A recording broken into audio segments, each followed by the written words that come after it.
So Robbie got involved, and we got into quite a lot of interesting things. But I think the only thing that you all can take away, if you like, from this is you really need to understand the situation of the deployment site. You need to get involved with the administration, the teachers, or if it's an after-school program, however that environment is, you need to get involved.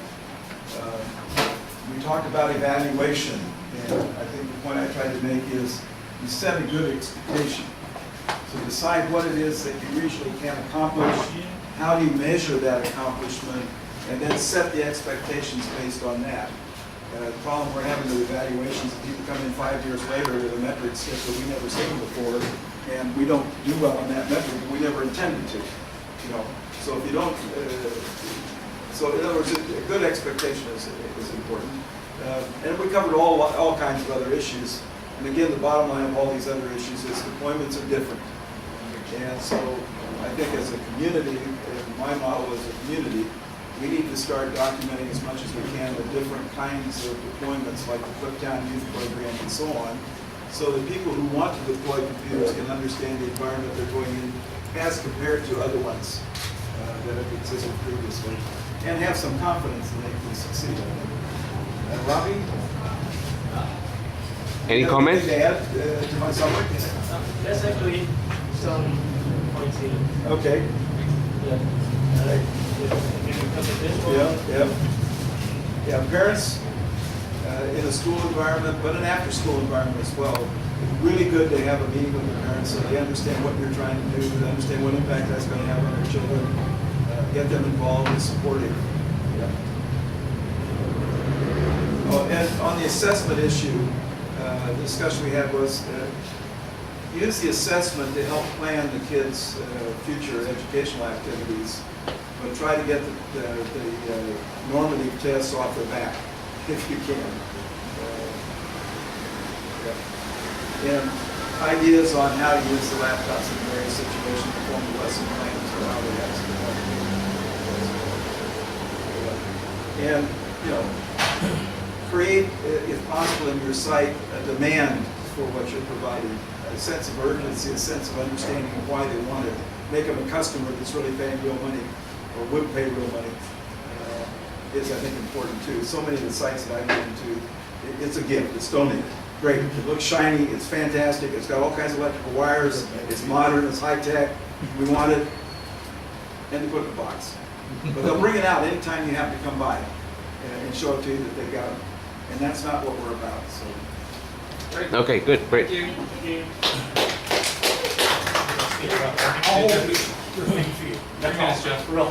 Okay. All right. So we were talking about learning, and we actually. Can we make sure those are posted and accessible? Yeah. So they're not curling up in a corner? Yeah. No. We were putting up there. Yeah, we are supposed to put it up there. We need some tape for that. Okay. So we were talking about learning, and we actually, I think, solved the most important thing within the first 30 seconds, which was that we needed to connect as a community. And that ongoing connection and keeping the discussion going for us, we knew would be super important. So we've committed to doing that. We've all sort of contributed an email list, and we're going to connect around specifically just learning, you know, from the group, and anybody else, I guess, will advertise in whatever community is coming up, and we'll talk about. We also, also want to point out that up here, you can get it later, but it's tinyurl.com/OLPClearning2013. If you want to look at that, that's the learning group, and if you want to be part of that, you can go ahead and sign up.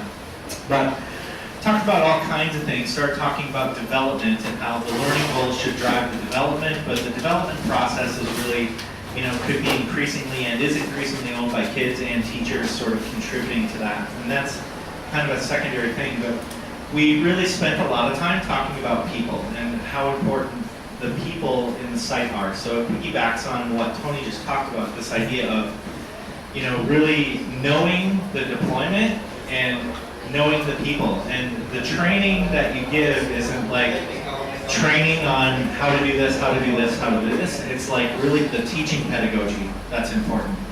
Like how do you actually be a mentor instead of an instructor?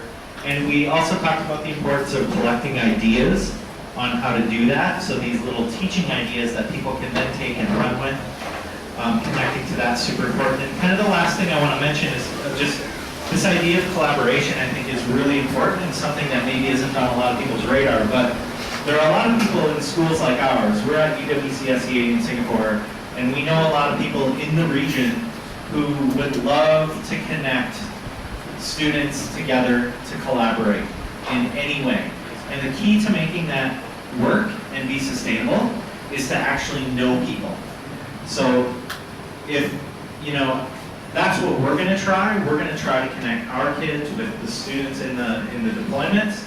And the connection isn't, our kids teaching them, but it's a collaborative project that adds value both ways.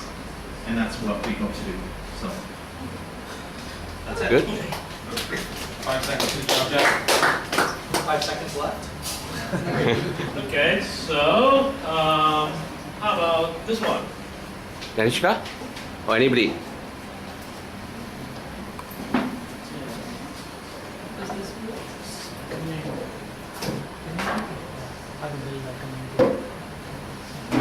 This is about building community, right?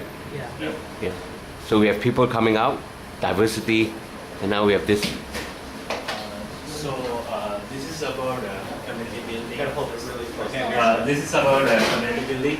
So basically, like we need people and funds and hardware, partners, like so many things. So just we took these people. So we need people to code, translate, taste quality assurance, and marketing, PR, and documentation, deployment, build, collaborative community, and support artworks. And I think Jeff just mentioned about that learning groups, right? So we can take such groups under special interest groups and sysadmin group, like Bernie is working for that. So we have this kind of tasks, and so we need people. So we need so someone can, with a, let's say, event box or something, where he can go to a school or a university or maybe a government or private organization. Especially for schools and universities, they can talk or present, demo, or he can do a workshop or hackathon. So we can get people to do these tasks. And we need so when they want to contribute back to our project, so they need a easy way to join.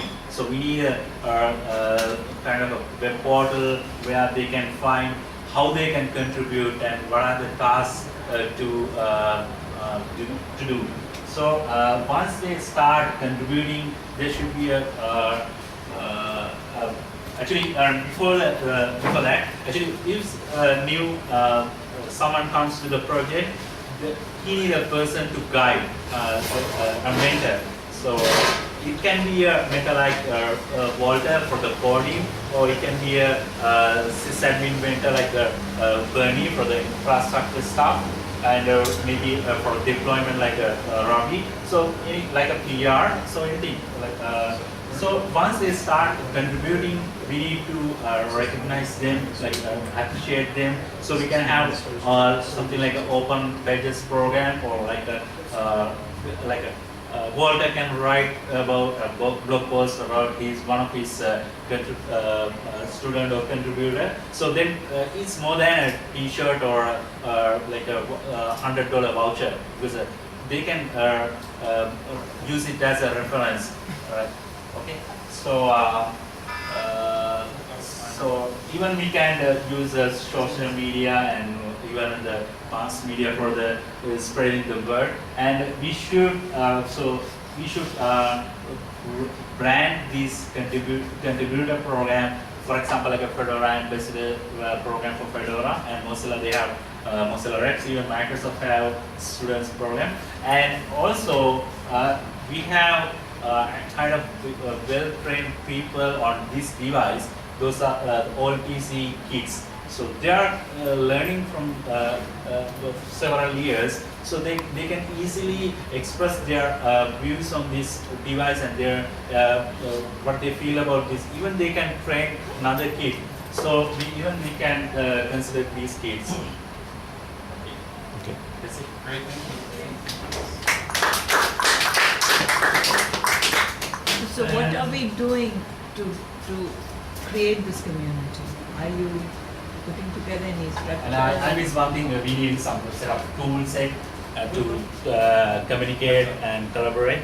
So first of all, I think we should start with simple manner, the blog posts, sorry, web, web portal. presence or mailing list or which one? I think we need a few things like, let's say a mailing list, how to start. Yeah, I think Friday, as Walter mentioned in the UWC, his sugar development mailing list for join. So we can should have a web page that easily someone can identify how to reach the coding people, how to reach this translation. So somehow we need a web page and relevant mailing list, and even we need IRC channels. And what are the tools they need to have, like for translation, they need specific tools like either Google or some other tools. Like for the coding, they need a sugar-based some development tools. So So if we have volunteers, we can send them to, so, we need to point them in some direction so that they can go and familiarize them and connect. I liked one of Christoph's ideas, which is not a mission statement to solve all souls and save the planet, but rather 5 storylines that will appeal to very different demographics. So for me, I'm interested in building a deployment volunteer alliance between 3 to 5 countries. Okay, very specific task. 1 sentence elevator speech. People know they can come to Haiti, Nepal, Cambodia, or Pakistan, period. And then someone else can build out that dream. So if we can identify 5 of those storylines, another might be the $99 digital library. And I and Tony and a whole bunch of people can build out this dream. So that's something that worked very well. Very good idea. Yep. Oops. Okay, and there's well, One more group. one more group. Yep, that is happening. Bernie. Benny. Bernie. I will go with. So we had this kind of unstructured discussion that led to very interesting topics. Me and my other co-workers from Google, we were thinking about what an organization like Google could do to help a project like us. And there are things that Google does that are directed at large organizations and large nonprofits that can handle donations on the $10 million range. And I tried actually to get Sugar Labs approved, and of course I failed because the size is not there. We really run with the $10,000 range, and we should actually scale up if we want to reach this kind of donation, which is what Robbie actually has told us about. And other people joined us, and we discussed what we could do if we had the necessary funding. And there is hardware, commodity hardware that we can take, but there is still a lot of work to be done once we take hardware off the shelf to create a polished user experience, which includes everything that the deployment needs. It includes connectivity, school servers, and making Sugar run really well on one of these platforms, which means also thinking about power usage or the input methods and various things that take time. So a small team of 4 to 5 people is needed, which is pretty much what OLPC had to get their platform polished enough so that you could give it to a deployment to a child and it just works. And I feel that nobody in our community is doing this work right now, and that's dangerous. If we are to be called OLPC 2.0, we should be focusing our efforts towards providing at least one hardware platform that works, maybe 2, not 10, so we would spread ourselves too thin. And I feel that going back to the beginning of our conversation, what could Google provide? Google, of course, does devices. Google has Chromebooks, Google has Android tablets, Android phones, all sort of devices. And then also has partnership with the other hardware providers. I think we should organize a good team, provide the necessary focus to make one of these platforms work well, and then ask Google for help, for engineering help, or funding help, in order to improve the experience of users and scale this up, provide a certain number of them to a pilot, and pretty much go through the same path that what we see walked in 2006, 2007. Pilot new hardware, see how it works, fix the bugs that users report, and create a tight loop that lets us improve both the software and the hardware in the direction that deployments need. Because the hardware exists, it's just targeted at the wrong market. It's designed to be sold to companies or to individuals for media consumption, for different use case.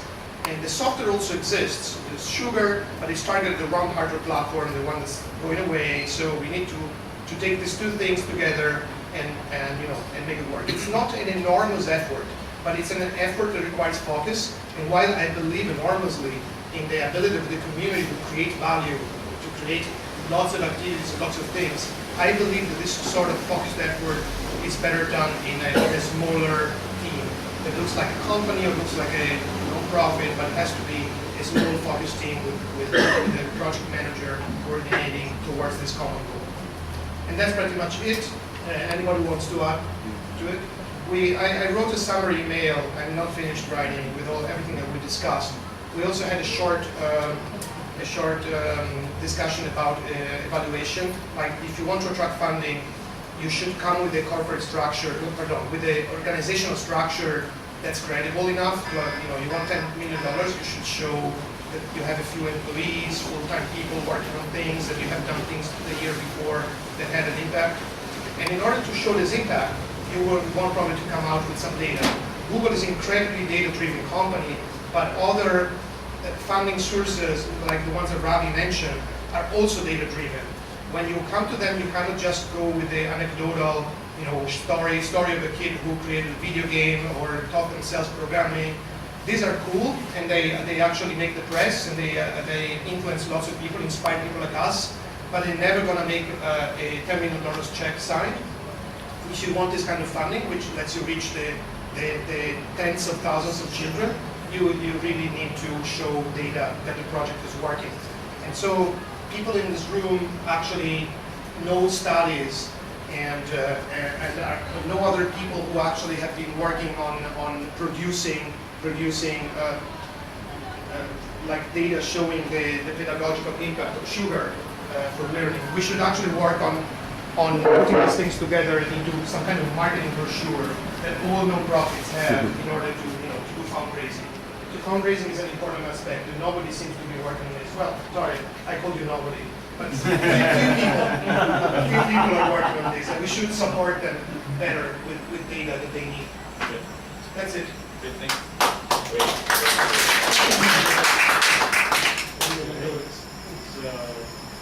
Yes, so these are the 4 groups. So, TK, any other things? Anybody, any comments? If not, then we can. Anybody, any comments? Then we can. Then we finish.